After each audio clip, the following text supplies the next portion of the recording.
May tanong in 3, 2, and 1. Yo, yo, yo! Welcome back sa number 1 male podcast Southeast Asia at soon sa buong mundo. And to support podcast. Mga Soy gan- sa daw, General ng Soy Army. Puso ko nasa magsasaka agrikultura, hari ako ng hip-hop underground. Joshon Point para sa lahat ng social media kung gusto magamoy bad boy ng may class mga perfume natin na tutulong sa iyo dyan. Available sa TikTok Shop. And also check out niyo yung bagong perfume ni Sadaw nasa Shopee. Ano? Black At kung Prism. lalaki ka, mag-sports ka. LB Trading sa Better Living Paranaque. Diyan na kayo magpadala, ha? Para hindi hollow blocks dumadating sa inyo, okay? Yung 8 assets sa lahat din ng social media.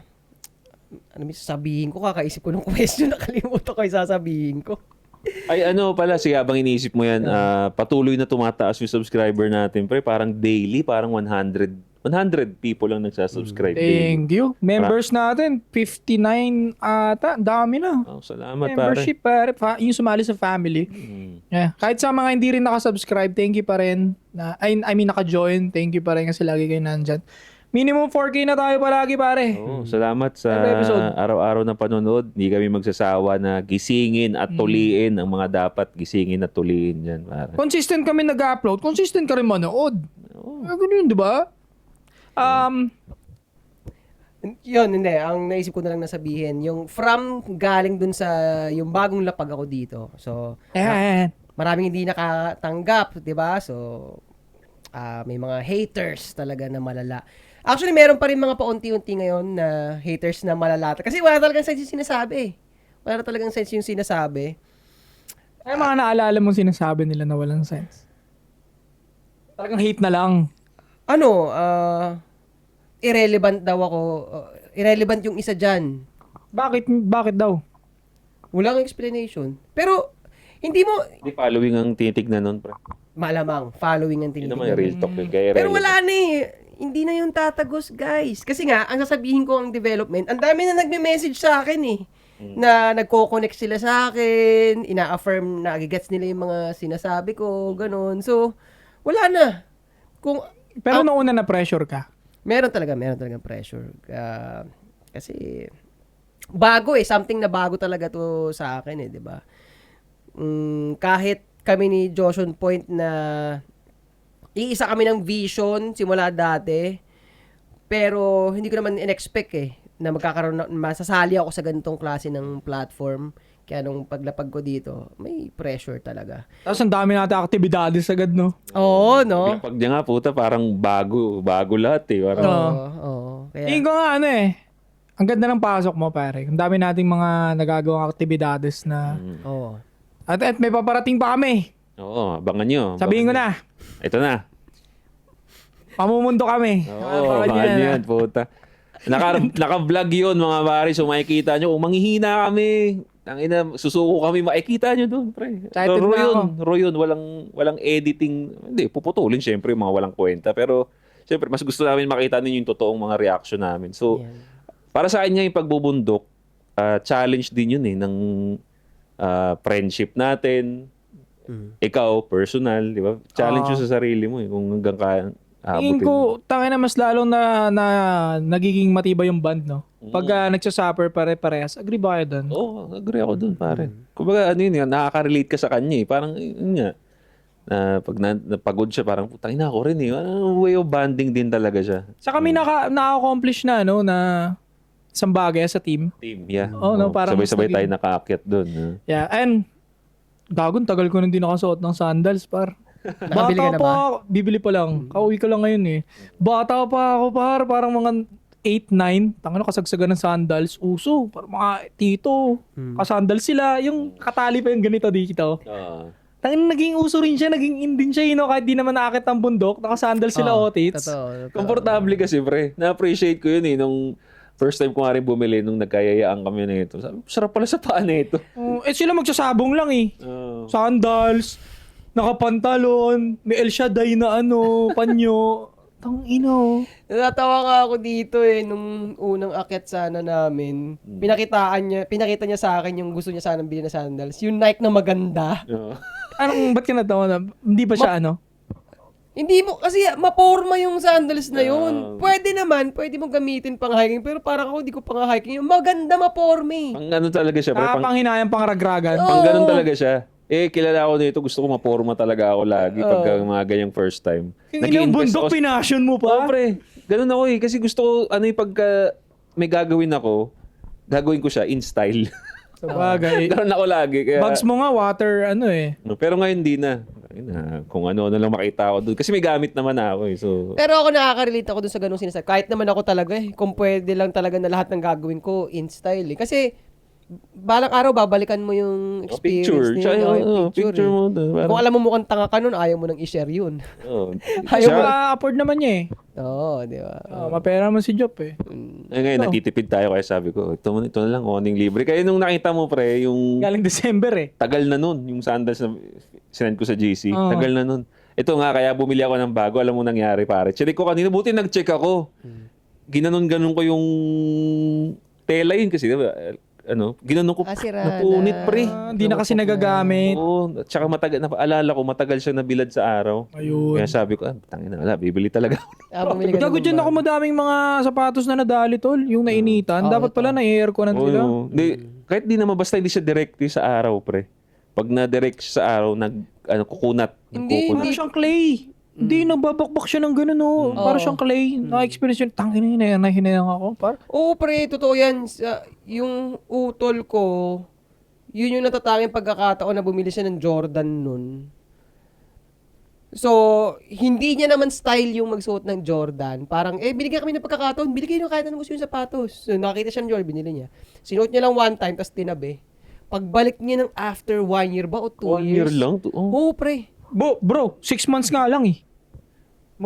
Siya kay clay. Buti kasi yun, nag-clay sa kanya, nadudurog na. Ayun, ganun. Ganun na. Oo. Pwede mong ganunin na nga. Oh. Ganun nga. Pag kinahid mo siya pag ganun, tatanggal na siya. Sabi ko, local yata to. Gago, ganyan talaga kahit original. Yun nga. Gamit mo. No. Nakita ko pa yung mukha niya. Kasi alam mo yung pag sa bata, kasi di naman kami anak mayaman eh. Alam mo yung lungkot at panghihinayang niya nung nakita niya yun. Kasi bilang lang yung mga gamit niya na mamahalin eh. Nakita niyo yung durog, nakita ko yung mukha. Oh, putang ina. Kaya iyan yung isa sa mga motivation na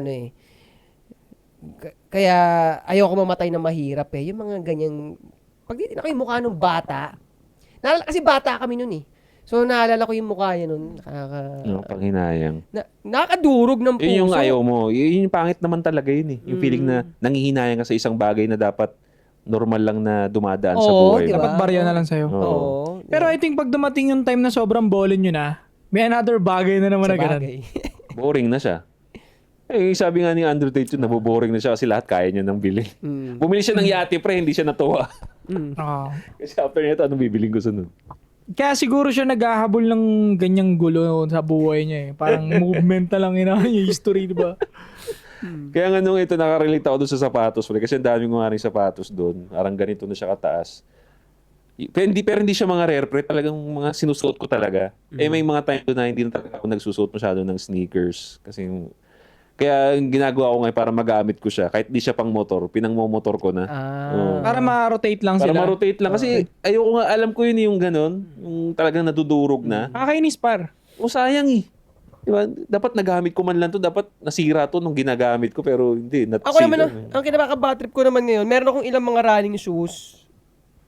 Yun, hindi nadurog. Pero yung natatanggal yung dikit, natatanggal yung dikit. Ano yung papatahi ko? Hindi pa pangit na naman yung forma. Kasi pag tinahi, naiiba yung forma eh. Tapos hindi na siya kasing suabe nun. Oo. Kahit sabi mo matahi yun, hindi siya magkasing suabe. Kasi siyempre higpit siya ng konti, binaba siya ng Totoo. konti. May na pagka kada stride mo may restriction na eh. Comment down below, hindi ko alam eh, dapat ba naka-aircon? Kasi para sa akin yung mga naka-aircon na sapatos hindi nasisira eh. Yan ba may mga ganyan, may nasira na dyan? Wala sa pa mga- naman. Kasi lahat yan, yan nasa aircon. niro-rotate mo. Hindi ko nga lahat nasusuot eh. Yung iba dyan, di na eh. Yung mga, lalo yung mga vape na yan, yung mga luma, hindi na eh. Ito yung mga bago, yung brown yung mga paborito ko ngayon, yung mga Tom Sachs. Natutuwa nga ako dito sa collection isa daw, hindi nyo lang makikita sa camera. Kasi, mga mamahalin ba? Na Hindi naman tol. mahal yan pre, pero gamit, luma siya tignan. Ibig sabihin, ginagamit niya, hindi niya pinang-display. Hindi. Hindi Kaya naman lahat. totoo ako eh. Yung iba dyan, mga ano lang din, mga matataas na copy. Hindi naman lahat urig. Ang urig lang dyan yung yung isa yung timber, tapos yung brown sa taas yun. Yun, gamit eh. Kaya sabi ko, okay, ganyan, yung sneakerhead na, alam mo, ginagamit yung sapatos. Hindi ko, kasi, yung iba talaga ayaw nila gamitin na sisiray. Pero hindi naman lahat yan solid na ano ba. Pero, anyway, comment down below kung tama ba yun, dapat naka-aircon, no? Oo, Or sa mga dapat talaga sneakerhead ginagamit. Oo. Tsaka, paano mag-alaga yun? Kasi may mga super sneakerhead, grabe yan silang mag-alaga, pre. Parang mayroon pa yan silang humidifier sa isang kwarto. Nakikita ko, pre, may humidifier para lang hindi siya mag-dry ba, mamoist yung ano. Di ba ganito? Parang ganyan, pero ano lang, lagi naka-on. Lagi naka-on. Tangina, ganun sila. Yung iba grabe. nagagwantes pa pag-awaan Sinamo yung love. Ganun Original sila, to. Ganun sila kalupit. Alam nyo, ako pre, bagay na naka-apekto na maganda sa buhay ko. Nakakakuha ko ng satisfaction sa mga bagay na halimbawa sobrang luma niya na pero nasa-serve niya pa rin yung purpose. Kumbaga, nagbibigay pa rin siya ng convenience sa'yo, ganun. Or pumipera yung sobrang lumang bagay. May satisfaction ako sa ganun. Kaya yung computer ko na 2019 ko pa binili, kaya wala akong planong i-upgrade yun. Kasi nasa-satisfy ako every time na nakakagawa ako ng reels, nakapag-edit ako ng video na nasa utak ko, wala na akong ginagastos. Pero nagpo-produce to ng nagpo-produce to ng reels. Pero mabagal na, pre. Pero mabagal na. Pero ang nagiging satisfaction niya nga sa akin, hindi na ako naglalabas ng extra. Ganon. Kaya sabi ko nakakatulong sa buhay ko pag alam ko na mag-a-accomplish ako ng isang bagay pero hindi ako maglalabas ng pera para i-accomplish. Meron akong ganun talaga, pre. Parang practical nga siya. Practical kasi. Kaya makakita ka sa akin ng mga gamit na luma na pero ginagamit ko. Gumagani.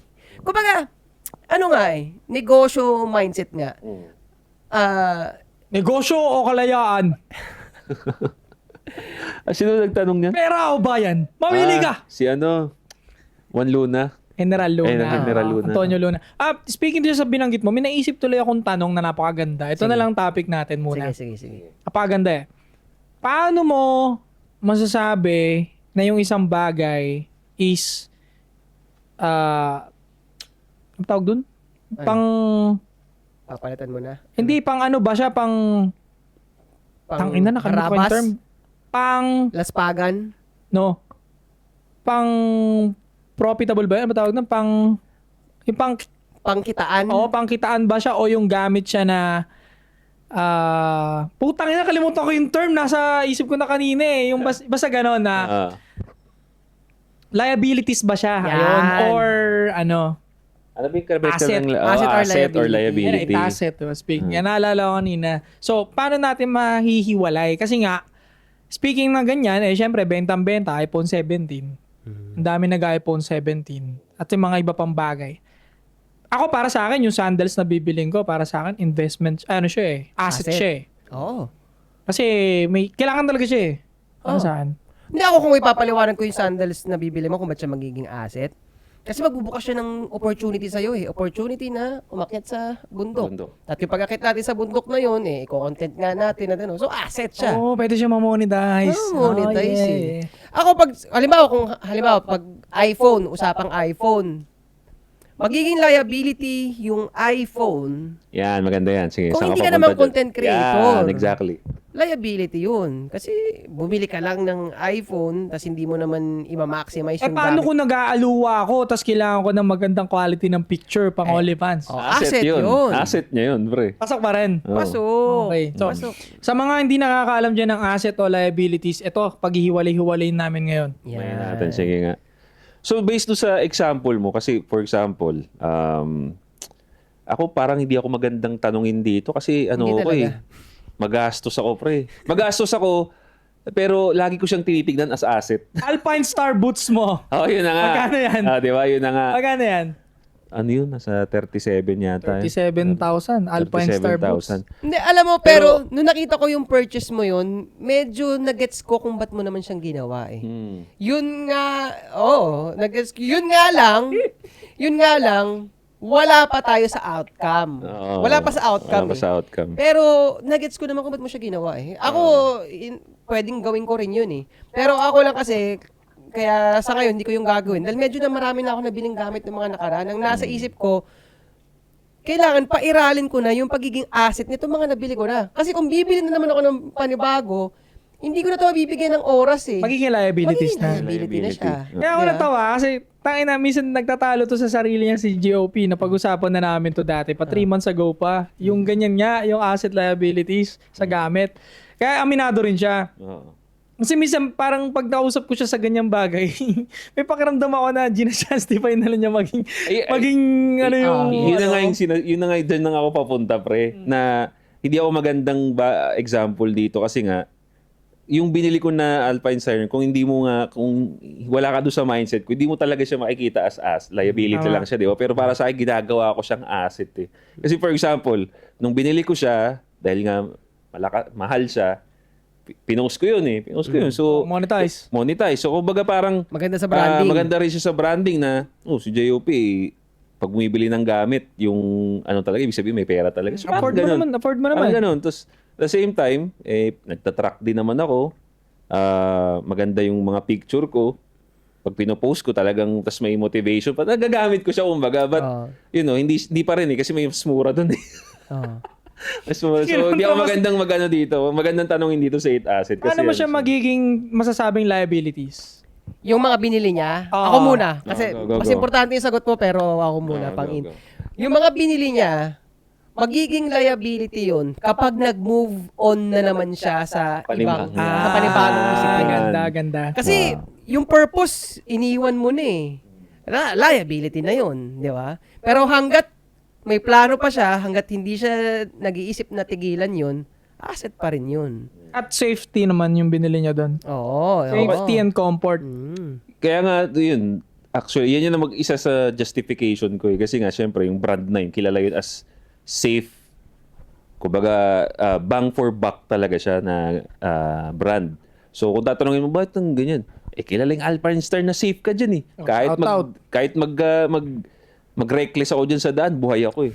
Para, kumbaga, yun na yung mahal niya. Yun na yung, kumbaga, yun yung presyo na ibinili mo. Yun yung binili mo, yung safe and comfort. Safety and comfort and Sikat sa style. ibang bansa ang Alpine Star kahit sa Style, labas. pre. Safe, comfort, style. Style. Pare, international Alpine Star. naman. Sikat na sa ibang bansa yan. Alam nila yun, pre, na pag nakita nilang Alpine Star, alam na nila na mahal yun. Ganun yun. Kasi, yung mga, alam na natin yung mga local brand dito eh. Alam na ng mga nagmomotor yun. Sa brandang helmet, di ba? Alam natin yung mga yan eh. Ano pa? Mga gamit na pwede maging liabilities and asset. Kasi marami mga Pinoy ang nalilito. Alam mo naman mga Pinoy, mayayabang. Si JOP kaya niyang gawin kasi maluwag naman siya sa budget. At the same time, talagang nakaharabos niya everyday yung gamit. Kinita niya na yun sa hard work niya. Correct. At kung gagamitin mo yung isang bagay ng palagi talaga, tama yung sinabi ni Tasset eh, okay siya. Asset siya. Pero kung mag-move on ka na after nun, sasayang ka ng pera. Sayang Kasi ka. meron ka pa eh. Ako na lang din. Ano ko na lang din. Yung Alpine Star ko, nung binili ko siya at active ako, wala pa tayong ibang ginagawang bagay. Hindi pa tayo nagde-decide kung anong gagawin natin. Motor lang ako, nakakonsentrate ako sa kanya. So, hindi ko siya nakitang liability, pre. Asset talaga siya sagad. Lagi ako nagmumotor, pumunta ako rito, naka-Alpine Star ako. Pero ngayong nag-shift tayo sa boxing, pre. Ano? Nagiging, sa paningin ko, nagiging liability siya. Nakatambay siya ng matagal, di ko siya nagagamit eh. So, ngayon, naririnig niya yung kwento ko. Gusto ko na naman bumili ng bagong puting gloves na Everlast. Uy, ganda nun, par. Di ba nasa mahal, magkano rin yun? Nasa 4,000, 5,000. Mabigat din yun. Parang twins din yun eh. Sabi ko nga sa kanya, bilhin niya na lang boxing shoes na lang. Kasi may gloves ka ni. Iti shoes naman. Kaya nga sabi ko, dito ako pupunta sa perspective eh, na yung, well, in my case, no, asset liability is depende talaga sa paggamit mo nung bagay na binili mo na yun. Totoo. At kung nasan ka nga dun sa part ng buhay mo, di ba? Kaya yung magandang example nga dito is yung cellphone. Kung hindi ka nga content creator, talagang liability siya. Pero kung ginagamit mo siya lagi talaga, asset. Kasi pagdating sa cellphone, eto na. Yan na. Sabihin ko na. Yan na. Kasi, pre, for the longest time ng kabataan ko at kahit nagtatrabaho ako, yung mga cellphone ko mumurahin lang Cherry Mobile, Xiaomi, ganun. ito ang nagsabi sa akin na mag-iPhone na ako. Hindi ako nakinig agad. Pero nung one time, naramdaman ko na gusto ko lang magpapogi sa babae. Sabi ko, bili na nga ako ng iPhone. Kasi pre, kaya ako siya, Bumili ng iPhone para, Para sa sa babae. Mwah, nice. Kasi, Nice. ang nangyari naman nun, kaya ako naisipang gawin na rin yun. Kasi ang nagiging karibal, may mga status nga yung mga nakakahanay ko nung time na yun eh. Kaya sabi ko, tangina, parang hindi ako bilong kung Xiaomi pa rin yung cellphone ko. Uy, okay din ng Xiaomi Sa totoo lang. Ang sa akin naman, Oo, Alala ko yung sa Zesto yung sinabi, uy, gago ka, mamaya mag-sponsor yan. Hindi. ang sa akin naman, Hindi, okay talaga yun. Pag din na may mga video ko dati, ito, Pwede naman eh. nakikinabang ka dun sa camera nun. Di ba, nung pinasend ko sa'yo, inedit mo pa, ang ganda pa rin eh. Mapalag na rin ang Xiaomi. Mapalag pa rin, Sa oo. ML. Shout out, Xiaomi. eh, Baka naman. doon din ang isang bansa lang din naman ginagawa yun. Di ba? Kaya nga, tinan mo, ang marirealize mo nga rin dyan, wala na talagang excuse para hindi ka umangat sa buhay, pre. Kasi yung mga bagay na ine-enjoy ng mayayaman, laging merong version para sa Exactly. walang pera. Exactly. Kaya pag hindi ka talaga umabante sa buhay, kasalanan mo na talaga yun eh. Exactly. Totoo yan. Speaking of sneakers pare, ito usapan nga rin to sa sneakers Gago, bumagsak. sneaker community. Oo nga. Why? Kasi ang dami ng tawag nila doon, reps ng mga original pre. Parang replica yun but reps ang tawag sa sneakerhead community na kapareho na. Hindi mo na yung original na rare mabibili mo for example 20k. Okay. Gagawa ng reps nasa 1/2 lang yung presyo, 10k lang. Doon na bumibili yung mga tao. Pareho lang din naman. Yung pakiramdam sa paa, ganun din. Ganun din naman. Yung pakiramdam sa paa, ganun din. Same. Pag pinicturean ako, hindi naman tatanungin kung mura.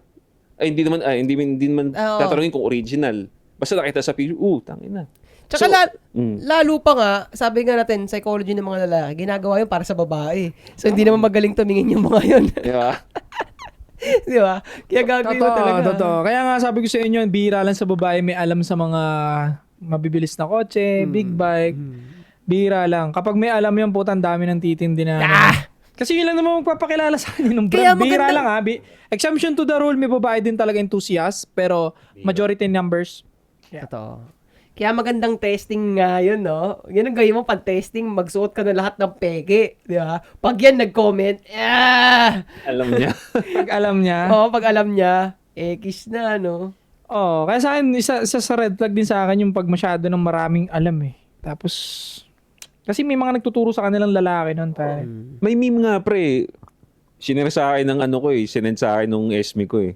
Ang sabi nung babae, ang caption niya ay may Tagalog ang tatagalogin ko lang. Dahil may hobby yung boyfriend ko, may hobby na rin ako. Sabi niya ganun. So ibig sabihin kasi kung ano yung hobby ng boyfriend, kung ano yung mga activity niya sa buhay, yun din kadalasan ang nagiging hobby ng Correct. girlfriend. Kaya ganun. Kaya the fact na may maraming alam yung babae about sa mga male-dominated hobbies, for sure. Kasi Tinuruan lang yan. naturuan. Oo, Naturuan agree talaga. ako dyan. Kaya nga pag maraming body count, magulo din yung utak, no? Dahil doon. So, going back dun sa liabilities and asset, no? Sa phone, Ito na lang. Next example, kotse pre. Kotse. For you, is it a liability or an asset? dyan marami nagtatalo. Yan, no? Unang-una. Mahaba-haba ang usapan niya. Yung mga nagbibigay ng payo about sa pag-iipon ng pera, sinasabi nila mostly ang kotse liability. Sabi nga nila. Pero ako tinitignan ko kasi siya ng asset talaga. Motor and kotse, asset. Anything na mababawasan yung oras mo sa travel time at paghihintay ng sasakyan mo towards dun sa pinupuntahan mo, asset siya. Kasi ang tinitignan lang naman nila yung depreciation ng things eh. Yun ang lagi nilang sasabihin. Paglabas daw sa kasa, kunyari, like brand new binili mo, paglabas sa kasa, bawas na daw yung presyo nun. Pero ikaw, monthly mo pa rin binabayaran yung brand new price niya. Pero bawas na yung presyo niya sa market. Ano ba ang pangalawa pang binigay sa'yo nun? Safetyness. Safety, comfort, Comfort. status. Stress. Hindi ka Oo. na niya bibigyan ng stress kasi alam mo, 5 years to 7 years bago magkaroon ng problema. Warranty pa. Warranty pa. Ang binili mo sa second hand na kotse naman, doon muna tayo, no? Possible baka next week may kakalampag dyan. Kaya ang binili Alala ko. kaya mas mahal yung brand new kasi nga binili mo yung safety at iwas stress nga. Ang akala nyo kasi lahat ng bagay na ano ng pera, minsan yung bagay binibili mo lang din yung possible maging stress mo. Binibili mo sa pera. Oras. Oras. So sa akin magiging liability yung kotse pag bili mo, nagtatambay ka diyan. Oo. Wala ka ng purpose. Ako nakatingin ako sa purpose ng bagay. Kaya nga yung boots mo medyo 50-50 kasi pwede nga maging asset siya kasi nga may purpose ka. Okay, safety yung ride mo. Kahit pa sabihin mo minsan mo lang magamit, wag naman sana. Dumating yung pagkakataon. 'Di ba? May sanga, may tumamang bakal. Kahit pa paano, Safe yun. safe yun, less damage. O kung maano man, hindi ka purong-puro gaya ng ibang ano. 'Di ba? So, depende sa purpose din. Oo. Kasi, ayun, kotse, di ba? Usapang kotse. Kasi alam ko na brought up ko na rin to dati. And I'm sure, sasabihin nyo, liability yung kotse na to. Bumili ng kotse, pre. Okay? Ano nangyari? Brand new. Okay. Seaman.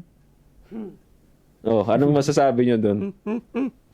Ano masasabi nyo? Wait. Gusto ko pang- Single siya, pre, ha? Single na lalaki. Gusto ko pa marinig yung bumili siya, seaman, bumalik siya sa barko. Anong next plan niya dun sa kotse? May ginawa ba siya? Wala. Nakatambay sa bahay, pre. Hindi niya pinag-grab sa family. Hindi, wala nga, single nga siya, wala siyang kasama sa bahay. Kumbaga, itong lalaki naman na to, well off naman siya, pre. Wala naman akong problema sa buhay niya. Kumbaga, siya rin wala namang problema sa buhay niya, of course. But yun nga, bumili nga siya ng brand new, pero nakatambay lang sa bahay. Ano explanation niya? Gumaganda na yung buhay niya, pre. Gusto niya bumili ng kotse. Pero wala siya dun sa... Kasi nga, syempre, ito naman tropa natin na to, hindi naman siya business-minded talaga. Kumbaga, nagpayaman sa kanya, seaman siya. So, wala siya dun sa... Kung ako, syempre, may utak na business tayo. Yun ang gagawin natin para maging asset siya is kuha ka ng driver, pa-driving mo yan para at least kahit papaano gumagana yung kotse, hindi nabubulok. At kahit papaano, yung pera ko ay nagagamit. Patiwala mo, rent car mo. Pwede. Pero yun nga ang ginawa niya. Wala lang, nakatambay sa bahay. Or pwede ring, alam niya sa sarili niyang gastador siya, hindi niya kaya mag-ipon. Pwede rin kasing side na ganun, pre. Sinecure na. Sinicure niya na lang. Pwede. At least monthly mo ikakaltas sa bangko ko, dahil nga gastador ako, may napupuntahan man lang. Pero, baksak tayo doon. Punta tayo sa, is it liability or asset? Liability siya in a way kasi na walang sense yung purpose. Wala siyang purpose. But it can be asset also kung alam niya sa sarili niya na bobo siya umawak ng pera. Parang doon ko na lang tinitignan eh. Asset siya kasi the way na kung paano siya umawak ng pera, bobo siya. Parang yun yung pinaka at least the best that he can do for himself. Parang yun yung pinaka the best na kaya niyang gawin eh. Kasi nga pagka sumampa ako, bumaba ako, ubus biyaya ako. At least sa 5 years kong pagbabarko, may na-finish man lang ako isa, bahay at kotse. That's it. Pero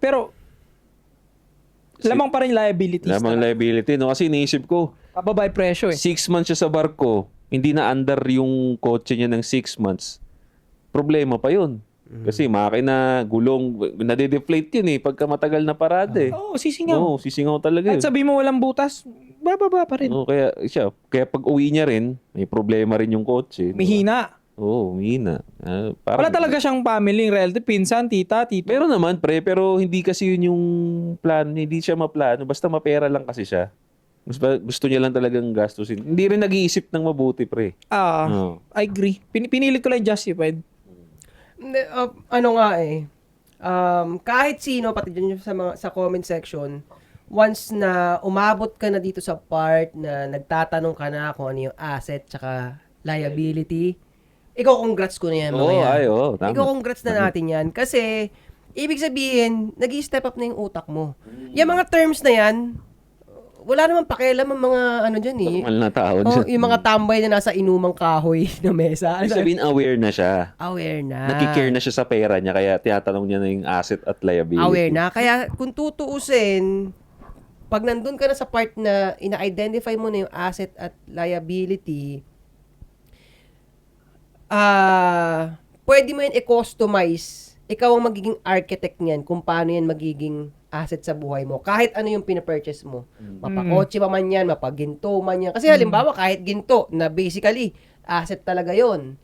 Pero kung wala ka namang plano, kung hindi mo naman siya ina-architect kung paano siya magiging asset sa buhay mo, kahit yun mismo, pwedeng liability pa rin yun sa'yo, di ba? Correct. So, yun nga, kaya nasabi ko na pag once na umabot ka na dyan, ina-identify mo yung asset liability, congrats, ibig sabihin may plano ka na.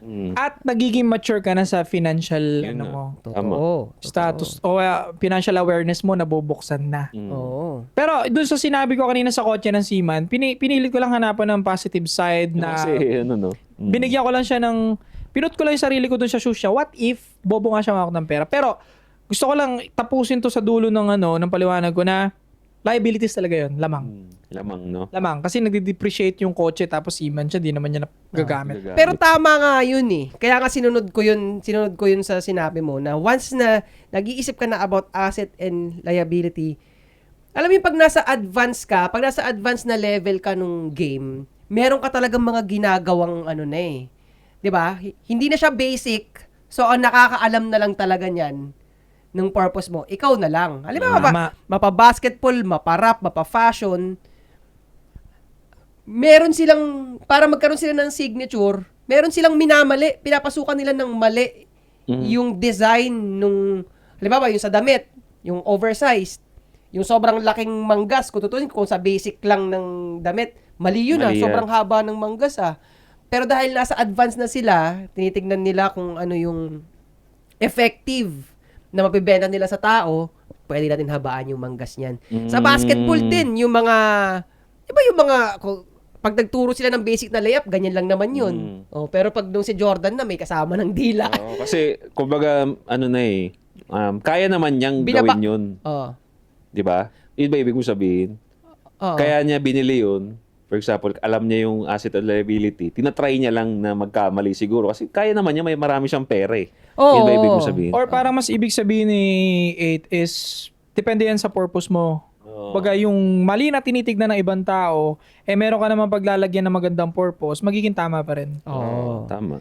So, kung magiging straight facts lang kami sa liabilities and assets tas walang justification, lahat ng mga nabanggit namin, mostly doon liabilities talaga. Especially pag bili ng kotse, straight to the point, pag bili mo, boom, kalahati agad presyo. Depreciate agad. Pero, ang sagot kasi dyan is binibili mo nga yung stress. Hindi ka na may stress eh. Sa second hand kasi, lagi nila pinagsasabi, second hand bilhin mo. Oo. Kasi pag bili mo ng second hand, mura. Gumagana naman. Di ba Pero- lately nga, nagka-issue nga yung mga second hand na yan na content ni MG yun eh. Di ba? May tropa tayong ganun eh. Tropa niya. May tropa kami nagbabuy and sell. Yan, nanonood lagi yun. Shoutout sa'yo, pre. May tropa siyang ganun na nagbabuy and sell din. May binili sa kanya, yun ang nagreklamo kay MG. Binili, mura eh. Hindi pa nakakalayo pre, siguro mga ilang kilometers, 20 kilometers, tumirik na yung binili niya. Tapos bumalik sa kanya, ano ba to, ganito, ganyan. Ayaw na ibalik nung buy and seller. So, doon nagreklamo na. Anong stand mo nun? Ay sa akin kasi, kumbaga, on that day, ayaw mo kunin mo.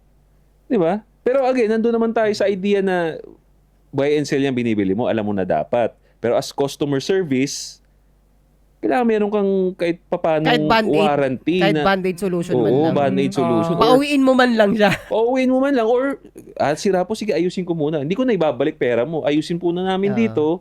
Tapos, uwi nyo na. Hanggang mas mauwi niya lang. Hindi ba inayos kahit Hindi pauwi? pre, ayaw talaga. Yan kasi yung problema pag sobrang mura eh. Tiyado rin kasi yung garahe. Kasi paano kung gago lang din pala? Ang liit na nga ng presyo ng benta nila, aayusin pa nila ulit. Mahirap din talaga. Kaya pangit talaga bumili ng sobrang bagsak presyo. Kasi nga, sumusugal lang din yung mga yan. Gaya mo, sumusugal ka sa pagbili ng mura, yung nagbebenta ng mura, sumusugal din. Kasi pag lumayo ka, paano kung pitikin mo isang piyesa dyan, ibalik mo sa kanila? Wala na sila, talo na sila sa punan. Totoo. Tama. Tapos per benta, ang tinutubo lang nila, 5K, 5K, 2K, 2K. Buraot, mahirap. Actually, yan nga, pagdating sa buy and sell ng second hand na kotse, yan talaga ang realidad. Kaso, ano yan torn yung, kung ikaw yung nagbibenta ng sasakyan, torn ka. Ano, sasabihin mo ba na, ito, baka di ka na makauwi nito, O, bahala ka, bili mo kung gusto mo, pero di ko alam kung makakauwi. Paano ka naman makakabenta nun? Hindi kasi pwede. Di ba? Kaya torn ka di ba? Na, dapat talaga, due diligence talaga nung bibili yun. Di ba? Victim blaming ka. Yun nga, yun ang mahirap di ba? Hirap. Yun ang mahirap pagdating sa ganyan. Pero tayo, bilang lalaki, accountability, talagang, dun mo ilalagay yung, sa buyer mo talaga ibibigay yung blame. Madudurog ka lang sa ganong business kapag pinangalanan mo yung business mo.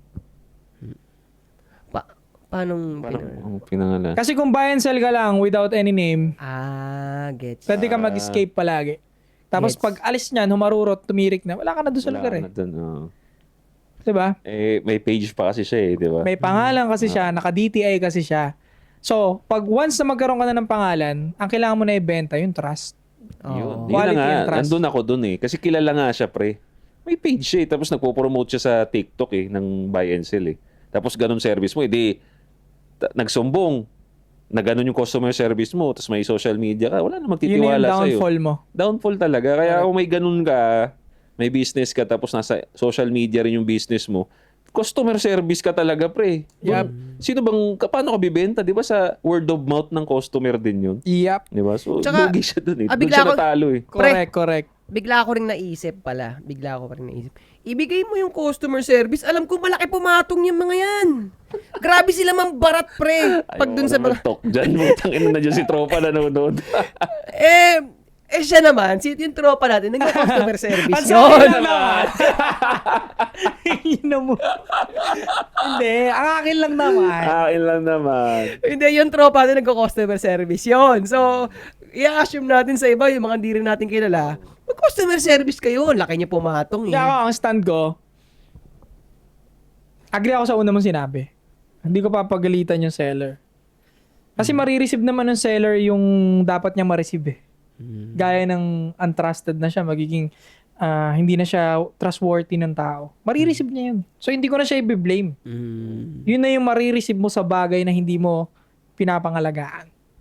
Ngayon, ang sisisihin ko na, kaya tama yung una mong sinabi, accountability sa bumili. Yun na lang sisisihin ko. Kasi lahat na ng check ginawa mo na Kaya nga paalis ka na So, ibig sabihin, ready ka na. So, pag once na tumakbo yan malayo, wala na. Hindi na sagot. Alam din yun Diba? Alam din yun nung buyer Magkano yun? Parang 15 lang ata yun. Tangina, nagre-reklamo ka pa. Di mo pa ini-expect. Dapat nga ini-expect mo yun Diba? Bago ka umalis, dapat nag-hire ka man lang ng pare, dinasalan po na yan bago ka umandar. So doon na papasok yung sinasabi namin na ano bang bibili mo? Second hand na sobrang barat o yung may magandang presyo na brand new na hindi ka bibigyan ng stress ng 5 taon mahigit? Ako, pre,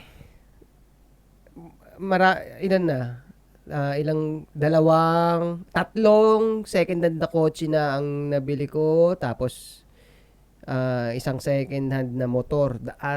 Dalawa na rin na second hand na motor. Okay naman ako kasi gusto ko rin maintindihan. Hindi naman directly ako magboboting-ting, pero gusto ko na naiintindihan ko yung nangyayari dun sa sasakyan ko. So, ever since na bumibili ako ng mga second hand, yun na yung nasa utak ko. Matututo ako dito Gusto ko to. Kasi pag bumili ka ng bago nga, dahil brand new yan, hindi ka na nga talaga mag-iisip So, wala kang pag-aaralan doon. Magiging ignoy ka niyan hanggang sa dumating yung sira niyan, doon ka pala mag-aaral. 'Di ba?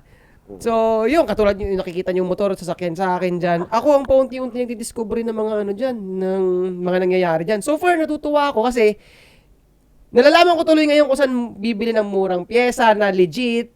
Kung ano lang ang pag may tumunog dyan, eto ang sira niyan. Nagigets ko na ganun. So, okay siya sa akin. Kaya okay sa akin yung ganun. Diyan naman magtatalo yung sa asset liabilities na usapin if marami kang free time.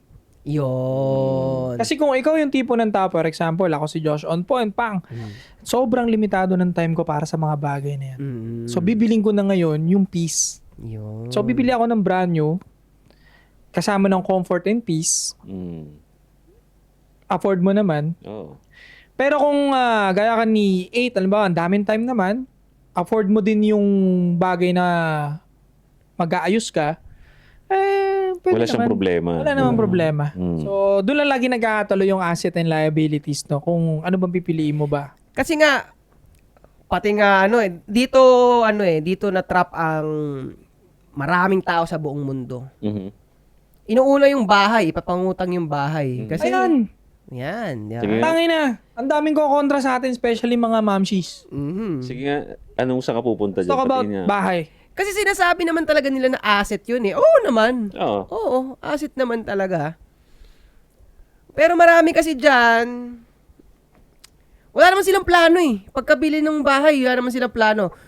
Oh, ganito. Ang sitwasyon ng marami, ipangungutang yung bahay, yung sabihin natin, yung malapit sa dream house na gusto nila, regardless of the amount, ganun. Ngayon, hindi naman nila uuwian kasi lagi naman silang nasa trabaho. Parang ganun nga sa kotse. Nung ano, diba? Isa pa. Sorry. Basa ako ng tanong. yung ipapangutang, yung pangbili ng bahay. Okay. Tapos, generally speaking, ang ordinaryong mamamayan, hindi naman na-achieve talaga yung dream house agad nila eh. Okay. So, ipangungutang nila, malapit-lapit dun sa dream house, malapit-lapit. So, may presyo pa rin siya. Pero, hindi nga nila, tulugan lang talaga nila yon kasi lagi silang nasa trabaho naman. So, hindi siya nagiging asset sa ganung part. Sana nangupahan ka na lang ng maliit na kwarto, nakakaipon ka pa. Pero siya na yung may-ari ng bahay at lupa. Siya na. Pero, nakautang nga. So, binabayaran niya pa yun. Loan yun. It can be asset pa rin. Kasi over the time, ang usapin doon, 'di ba? 5 years mo halimbawa hinulugan, utang siya. Once na ma-complete mo 'yon, naka-fix ka lang sa certain amount. Sa buong year, halimbawa 2 million ang uhulugan mo. Pagkatapos ng 5 years, yung worth ng bahay parang 7 million na. Oo. So panalo ka Appreciated dahil na nga siya. umpisa pa lang Phoenix ka na. Oo. Kumbaga wala nang inflation dun sa babayaran mo. Oo, Yan yung justification ko right kung bakit ganun ang setup ko. May bahay ako na hinuhulugan ko. Kaya okay lang, huwag ka mag-gold bars, pare. Sabihin mo yung gusto mo sabihin.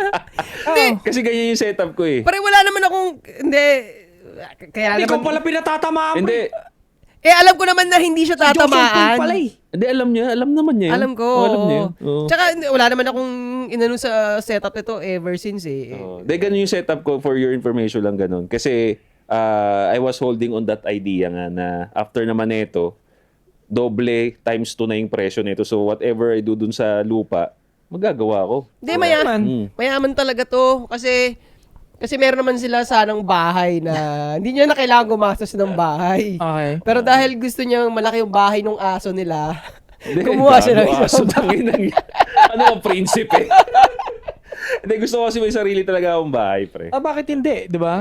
May gusto. Ay, Kasi kung kaya yung, mo naman. yung bahay na naiwan naman dyan, although pwede talaga kasi lahat ng pamilya ko nasa ibang bansa. Wala, gusto ko lang. Gusto Pati ba ko. dalawang utol mong babae nasa ibang bansa rin? Oo. Kayo lang pala dito ni Budot? Oo. Okay. So, yun. Gusto ko lang talaga may sarili akong, may peace, may sarili talaga akong bahay na masasabi kong akin. Oo. Oo. Ngayon, punta naman tayo doon sa binitawan ni 8 Asset na renting. Maganda rin. Kasi pag may kupal kang kapitbahay, ito lagi kong sinasabi sa kanila to, pag may kupal kang kapitbahay, pwede ka lumipat. Hindi ka umalis. Yeah. Hindi ka rin talo sa renting. Ngayon, mamimili ka na lang kung ano ba yung purpose mo doon. 'Di ba? Kasi pag renting ka, lumuluma yung bahay mo, hindi mo ipapa-renovate. Mahal magpa-renovate, pre. Oo, yun Alam nga. mo Yun ang ano niyan. Huwag dito. Yung upside. Yan yung upside dyan. Oo. Magkano pa-renovate, pare? 300,000 mo, baka banyo pa lang. Hindi, so totoo lang. Baka akala nyo, mura pa rin materialis ngayon. Totoo. Yung 300,000 mo, pinaganda mo pa lang yung banyo, pre. Lababo pa lang yun. Isang portion pa lang yun sa bahay. Oo. So, mahal talaga. So, pag renting ka, tatalong ka lang bago na naman yung bahay. Bagong gawa na naman, wala kang pina-renovate, same lang din ang renta ng binabayaran mo or sakali madagdagan lang ng konti. Tsaka yung lalo na kung yung work mo Ayan pa. Doon ko nakikita yun eh, yung upside ng renting eh. Lalo pagka work mo is, for example, traveler ka na work, yung ganon, yung ina-assign ka kung saan. Engineer ka. Or tawag dito, unstable DPWH. din yung work mo kung saan ka rin nag-work. Hindi nagme-make sense na may sarili kang bahay. Kailangan talaga, minsan nag-a-adjust ka para malapit yung commute mo. Tama. Doon working talaga yung renting eh. Para madali ka makalipat, wala kang problema dito sa lupa na hindi ka tawag doon, mag-glue doon sa place na yun. Oo. Hindi, bili ka. Tapos, traveler yung trabaho mo, di ba? Rumenta ka malapit doon sa trabaho. Yan. Hindi nagsayang ka ng pera, di ba? Hindi, pero eh. Baliw. Yeah. Hindi, Ang wait. gagawin Bahay ka doon, tapos renta ka doon, tang inang yan. Hindi, wait. Hindi, pero pwede pa rin siya mangyari. Hindi, Kung kasi- magpapataas ka lang ng credit score. Kasi pwede mo siyang gamitin para, Yan. parenta mo lang. Yan ang nga sinasabi ko eh. Kaya nga, dahil gumagamit na tayo ng term ng asset and liabilities, advanced siya eh. Pwede mo talaga siyang i-tailor fit para sa'yo eh. Wala talagang kahit sino na basta na lang magsasabi sa'yo na, oy, mali yan. Hindi talaga. Hindi pa rin. Hindi mo alam kung anong reason niya. Kasi, ako nung nasa Cebu ako, yung paupahan na malapit dun sa, yung pinaka malapit dun sa trabaho ko, doble ang presyo ng renta. Sa Cebu. Sa Cebu, oo. Kumpara doon sa medyo malayo-layo. Pero pinili ko yung doble na malapit, talagang nilalakad ko na lang. So, doon napapasok kung paano mo dinescribe yung sa kotse, yung convenience, yung stress, Tama. yung peace. Yun ang reason ko. Kaya kahit doble yung renta doon, yun ang pinili ko. Kasi mas malapit eh. Mas malapit. Stress-free. Oras na bili mo. Kasi importante yung oras eh. Pag ganun yung tingin mo sa pera, nabibili yung oras, maaga ka magre-retire eh. Eto nga, Oo. speaking of oras, ang dami nagtitipid sa expressway at skyway. Let's talk about it. Sige. Ako na ito kasi dati maniniwala ako bro, ito pa reklamo lang naman to, pero dati kasi naniniwala ako talagang worth it eh. Worth it mag-expressway. Ngayon hindi na. Kasi pero ngayon parang hindi na rin pre. Ang traffic na Hindi, rin basta kasi talaga po. Dito walang stoplight. Basta wag biyernes. Oo yun. Basta wag biyernes, okay naman ang mga expressway. Kasi pag biyernes dito, eto, mga ganitong oras, Wala na to pre. Ay, Tuloy-tuloy 10 na na, to. 10 na. Imagine mo yan, mas durog ka sa service road niyan. hindi parehas lang eh. Lalo Ayos pag lang. weekend pre, ito yung ano lang naman siya, occasional lang. Yung occasional. Christmas break pre, putang ina. Syempre naman, pre. Ang Matik ina yung naman yan. expressway parang barangay sa traffic puta. Pero yun nga, pero in general naman, talagang tipid. Mas swabe pa rin. Mas swabe pa rin. Kung in general ang pag-uusapan natin, Walang lubak sa Worth gulong mo. worth it. Yeah, worth it siya. So yun, sa bahay, so ang pinakabunot dulo kasi dito talaga, yun sa pinag-usapan namin na renting, ganyan. Depende talaga sa purpose mo. Marami magdidisagree sa renting. Kasi marami mga Pilipino ang sobrang gusto nila lagi ng bahay. Minsan kahit last money na nila, di nila naisip palaguin yun, basta bilhin ng bahay.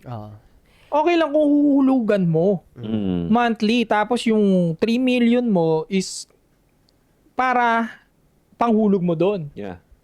Pero kasi pag Pilipino kasi binigyan mo ng ganyan 3 million, bahay, boom, wala na.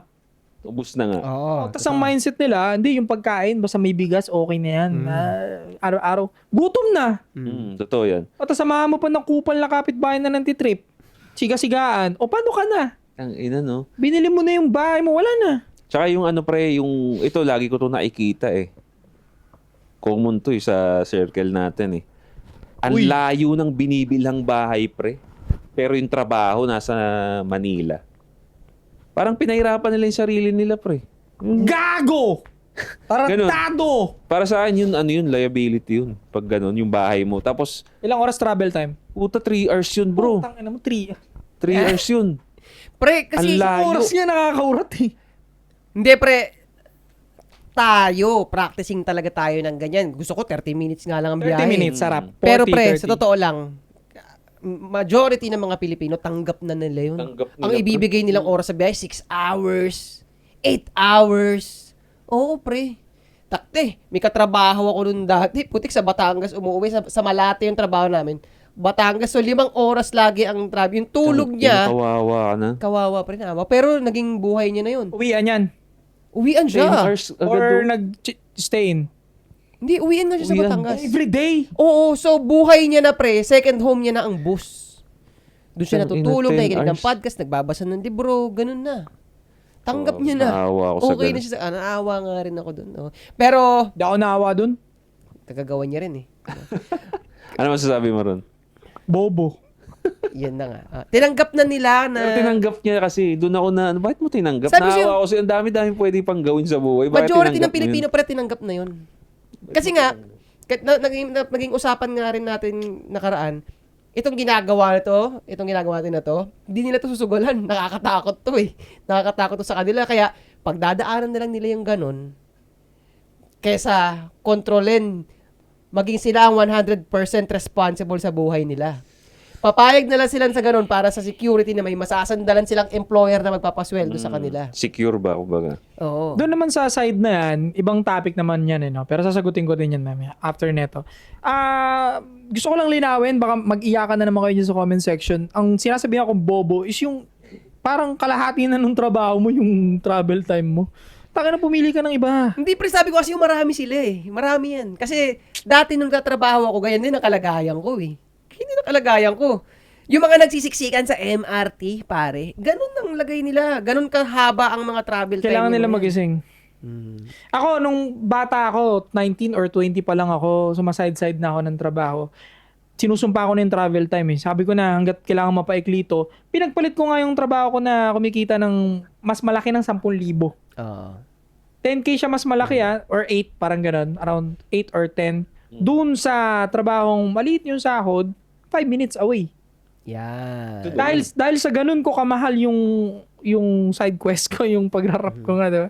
At content creation, ganun ko siya kamahal. Pati yung mga side shit na maliliit kong yung nagkakakitaan.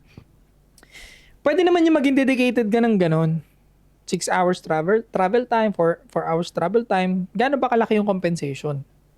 Nababayaran ba yung oras na biyahe mo? Oh, Parang kung ganun. 300k per month, why not? Tsaka kung ano lang siya, ako tatanggapin ko yan if it's only a stepping stone. Kung kukuha ka lang ng experience. Yun. Tanggap ko pero yung tinanggap mo na forever, puta ina, Hindi, 15 years na siya doon sa ganung gawain. Tangina ko. Yung pala yung bobo. Oo, pre. For me, Ako, yun. I will stand by dun sa sinabi mo. Kung bobo ka, tinanggap mo na 15 years yan, bobo ka talaga. Bobo ka talaga. Kasi tangina, isa lang ang buhay mo, par. Oo. Kaya nga, laging sinasabi, di ba? Ano ba, memento mori ba yon? Remember, you must die. Tama ba? Ay, hindi, mali yata. Parang related pero hindi ko Magkaiba maalala. ata. Basta correct nyo na lang sa Pero ano. Basta, parang yun nga, hindi ko. basta remember, you must die. Hindi para takutin ka. Sinasabi yon na pangalagaan mo yung bawat oras ng buhay mo. Kasi nga, kaya ako nasabing bobo yung nagsunog ng 15 years doon. Huwag mo kalimutan nagtatrabaho ka para mabuhay ng masarap. Kaya ka nga nagtatrabaho nga para kumita ng pera, para ma-enjoy mo yung pera mo, di Correct. ba? Nagtatrabaho ka para mabuhay, hindi nabubuhay ka para magtrabaho. Yan. Tumatak sa akin para sinabi ng boss ko dati noon. Oh, boss ko yun sa trabaho Pero siya nagsabi na, dandan lang. Kasi lagi ako nag-OT ng 2 to 3 hours a day. Alam mo naman sa BPO, ang 2 hours OT, tangina parang 5 hours na yun sa ibang trabaho na nakaka-stress kasi, di ba?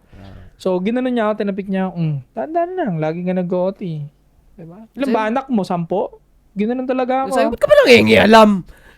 Hindi kasi doon na nga niya pinoint yung Parang, remember, you must die. Kumbaga, mas mahalaga pa rin yung Hindi siya bumili Time. ng kotse, pre. Wala siyang mode of transportation. Wala rin naman pre, usapang EDSA. Kasi at least mababawasan man lang kahit mga 2 hours. pati yung biyahe. waiting time mo sa bus at siksikan doon sa Oo. jeep. Hindi. Kasi, Isang oras din mababawas Kaya yung nga eh. hintayan. hindi, sabihin natin pagdating sa oras, may mababawas sa oras. Pero, kotse, gasolina mo. Mag-isa ka lang dun Bagay. sa kotse mo. Hindi. Pero hindi, yung ano pa rin, I think energy. yung sahod niya oras. sa isang araw, sunog na sa gasolina at toll fee.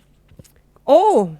Yung kikitain ni Josh sa isang araw, Oo. uhulugan niya po yung monthly. Kaya nga magkano. Kaya nga. Hindi, motor. Kano lang gas ng Actually, motor motor. Motor, yan pasok. Di ba? Tingin ko mas tipid siya sa motor. Mas mabilis pa yun. Bawas 2 hours niya dun. Kung 5 hours yun, bawas 2 hours niya dun. Bobo nga. Di ba? Ay, bobo! Magkano lang motor? Kung talagang wala siyang mahanap na ibang trabaho, okay, understand, but gawa ka naman kahit papaano ng paraan para man lang hindi ka mahirapan ng Hindi, ganun. Diyos gago. Patay ka sa motor. Bakit? Hindi ka makatulog. Pahinga 5 niya na. hours siya Hindi, tol, eh. kung short naman eh. At least may haba na ng tulog niya. Dagdag ng 2 hours. O, di ba? Hindi kasi kung 6 hours yung travel time, sabihin na natin sa motor mo, 3 hours yan, 4 hours. Ang sakit sa likod ng boy. Well, Everyday pa. Papasok pa. Wait, papasok pa. No, hindi, at least gumagawa tayo ng paraan para sa kanya. Yun nga May tayo namang problema, buhay niya. Tarantado eh. Hindi, basta Gago ako, to eh. sabihin ko sa inyo, ang fact, marami talagang ganun. Tapos, alam niyo yun nga sabi niyo nga eh, yung mga talagang gustong kumawala sa kalagayan na yan, mahanap nila tayo. So, actually, kahit magsabi tayo ng masama sa kanila, ng mga bobo sila, hindi naman, yung mga ayaw umalis dun sa kalagayan na hindi naman mapupunta dito eh. Kasi, para sabihin ko sa inyo, ganun din ang lagay ko sa trabaho dati. Pinagdaanan ko rin na matagal. Di ba, pre, ito. Alam mo yung nagbababagyo? Putang ina, mapasok ako sa trabaho, umuano ako sa baha. Nakakainis. Ang dami ko nang naisip na kasi dahil baha nga, so hindi ka na, bumaba na ako sa sasakyan, nilakad ko na pupunta sa trabaho. Ang dami ko nang pero nagsasama-sama na naman yung mga gusto ko sabihin. Hindi ko na naman matapos kasi na-excite ako dito eh. Okay. Ang dami ko nang relate ka, pre. ang dami ko nang naisip, hindi ko na nga naiisip yung danger na putik lumalakad ako sa baha. Doon ko rin na-develop yung strength eh. Hindi ko inisip na putik, delikado ako dito, baha. Hindi, ang iniisip ko pa rin, kailangan makapunta ako sa trabaho. Ganon, tapos, alam mo yung kalmado lang yung utak ko. Wala, ganito talaga eh. Maglalakad talaga ako dito sa baha. Ako sa trabaho. Pero nung tumagal na lang ng tumagal, sabi ko, putang ina, ang shit nito ah. Hindi worth it tong mga ganito ah. So, yung pag-step up, dun siya nangyari. Alam mo, nung time na yun, dahil usapin dun sa workplace namin na, okay itong sweldo natin, okay. Tinatanggap ko yun. Sabi, okay daw sweldo Kano? dito. Putang ina, overtime na ako. Ang inaabot lang sa isang buwan, 18,000 lang eh. Ilang overtime? 12 and a half hours every day. Ang day off ko, isa lang. Tangin di parang mga 60 hours per week Saan ka. yan, di ba? Sa Seb. Oo, doon. Di parang na 60 hours per week. 50 plus. Ganon, oo. Kaya nga, ang Gago. nagpagising sa akin nun, sa radyo, may nag-play sa radyo nga, na ang sabi niya, di ba nang hindi ako kumita ng malaki, basta alam ko ginagawa ko yung gusto ko. Nag-resonate agad sa akin. Puto, nagplano na ako ng resignation. Hindi ko mga gusto to. Nahihirapan na nga ako dito. Hindi ko pa gusto to. Oo. Actually, yan din ang parang same word din yung sumampal sa akin. Kung bakit mas pinili ko yung maliit na sahod. Kasi pare, 15 or 16 lang yung una kong sahod sa trabaho, pre. Sobrang mura. Na pwede akong kumita ng 25, 28 dun sa isa. Pero dahil nga sobrang lapit niya, sobrang na-enjoy ko rin. Diba? Nagagawa mo pa yung gusto mo. Dahil nga marami pa ako, di ba? par. Isipin mo pasok ako halimbawa ng 8 ng umaga, tapos ako ng mga 4 or 5, 4:15, nasa bahay na ako. 15 minutes lang, sabihin mo 15 minutes kasi lalakad pa eh. Kahit, kumbaga parang naiibsan yung liit ng sweldo mo rito kasi nagagawa mo pa rin yung gusto mo. Yes. Madami kang oras. Nakapag-rap ako. Matidecompress ko yung sarili ko sa gusto ko. Exactly. At eto na, wala. Di ba? Hindi na ako nakatali sa ganung buhay. Tsaka isipin mo nung mga panahon na yun, kaya nagpursige rin ako na umalis dun. Kasi may naramdaman ako dun na parang feeling ko di na ako nag-exist sa mundo. Naging NPC ka na pa rin, Oo, no? talagang parang ano ka na lang, parte ka na lang ng makina talaga. 'Di ba? Para kumbaga sa yung mga gears ng kotse, parang cogwheel ka na lang talaga. Yung ka na. Wala ka ng identity, kaya talagang umalis talaga ako doon. Yun talaga inisip Gusto ko lang palagi. silipin yung schedule mo nun na gusto ko rin ma-brought up sana na ako nababatrip ako sa ganun, mga company na minimum nga lang yung sweldo tapos 6 days a week. No? Ina nyo! Tang ina, grabe nyo pahirapan yung maiba lang ako. Grabe nyo pahirapan yung mga manggagawang tao. Ina nyo! Mga siraulo kayo, mga kumpanya kayo. Minimum na nga, 6 days a week pa. Pre, ang Slavery yan, tanga! ang lusot ng mga company na yon, kasi hindi naman talaga sapilitan yon. Hindi sapilitan yon. Pero dahil ako ang pinaka-junior doon, so sinasabi nila, ikaw mag-OT. Yun ang nangyayari. So, Sa pilitan nga! yun nga, Kapalitan sabi. pa rin, oo. Tang inang yun. Pati sa sa mall, pre, alam ko ganun eh. sa mga malls, 6 days a week din sila. Totoo. Oh, tapos Tapos hindi pa minimum. nire-renew pag ano. Oo, tangina nyo. Yan ang dyan Ayaw ako mag-regular, bihira lang nagre-regular. Kaya yun, buti na lang may pinag-usapan tayong ganito at least magising natin yung mga nanonood natin dyan. So, go. Last na lang. Itaragdag kong importante usaping asset liability para maging mas clear sa kanila. Ito basic to pero sinasabi ko sa inyo, marami talagang hindi gumagawa nito. So kahit gaano ka basic to, pag ginawa mo to, malaking improvement ang magagawa nito sa finances mo. Dapat talaga ilista mo yung gastos mo, ilista mo yung budget mo. Tracking. Oo, dapat alam mo yan specifically. Kasi pag alam mo yan specifically, mape-predict mo kung anong gagastusin mo sa loob ng 1 taon, ng 2 taon. Game changer yun, ah. Tsaka yung ano rin, napapasobra ka na nonsense. Yan. Ayun yung Oo. kaya sa credit, yun yung nagising din sa akin eh. Nung sa credit card. Kasi meron, makikita ko sa app yung mga ginastos ko. Putang, ang dami kong kain sa labas Yung May pula- ulam naman sa bahay. Yung pula at green, naghahabulan. Ayun, nagigising din ako dun. So, importante yun na makita Oo, niyo. sinasabi sa inyo, game changer yun. Na master nyo yung expenses nyo. Sige, kung may, i-consider nyo, kung magluluho talaga kayo, sige, up to what amount yung kaya mong ipasok sa luho mo, yung gastos sa luho. Tapos, yung gastos na hindi pwedeng hindi mo gastusin, maging specific ka doon, dapat alam mo yun. Tapos, i-predict mo yung mga susunod mong gastos, 1 year, 2 years, game changer yun. Kasi, alam mo na kung ano yung extrang pera mo. Siyempre nasasabi niyo, malaki sahod niyo kami kasi mga gagawa, maliit lang sahod. Tanga, makinig ka sa amin. Ngayon pa lang, kung nababudget mo na maayos yan, mababudget mo rin pag mas malaki na yung na-receive mo. Exactly. Kesa, yung hindi mo inaaral ngayon, at pag dumating yung swerte sa buhay Sa'yo. mo, tapon-tapon yan, maniwala ka, kasi doon ka pala mag-aaral. Totoo, oo. Legit yun, pre. So, Nung yun. nahawakan mo na yung malaki, since hindi ka nakapag-aral ng tamang financial awareness mo sa sarili mo, sunog yan. Mhm. Bili dito, bili doon. Tsaka, basta sabihin ko nga sa inyo, karamihan ng mga bagay na ginagawa ko ngayon, karamihan ng mga bagay na naiisip ko na ngayon, mga bagay na hindi ko to alam dati. Ang meron lang talaga sa akin, hindi ako kontento dun sa kalagayan ko eh. Oo. Tama, tama. Kaya umabot sa point na, ayun, ganito na yung kalagayan ko, mas mahirap na. And last na, talaga, yung makakatulong sa pag-improve ng health mo, laging asset yan, tandaan mo yan. Lahat na makaka-improve ng health mo. Totoo. Bagay na bibili mo para sa health mo, dumbbells, punching bags, boxing gloves, shoes, running shoes, lalo na running shoes, paniwala ka, asset yan. In the future, lahat ng pera mo kukunin ng hospital kapag hindi ka nag-invest sa sarili. Maniwala ka. Yun pala, no? Hindi natin napasok yung mga ganun. Asset yun, matik. Membership mo sa gym, membership mo sa boxing gym, asset yan. Walang tanong-tanong, puta. Asset yan. Oo. Basta- Tapos yung kapitbahay mo nalubog pa nga, asset yan. Yung parang umunguya ng bubblegum sa kanto, asset yan. asset yan. Ang ina. So yun pare, no? So sana may natulungan tayo dyan. Anong comment niyo sa baba? Anong pinag-usapan natin? Anong masasabi niyo doon? So ilagay niyo yun sa baba. Don't forget to subscribe, hit the bell para notify kayo sa mga bago nating videos. Anti-Supot Podcast, magbabalik kami. 3 p.m. Good! Talo yung ganun ng ganun sa kanto. Putang inang yan, asset. Palupit na ng palupit, pagka nanamit, palapit na ng palapit, hanggang makamit. Yo, legit, pa to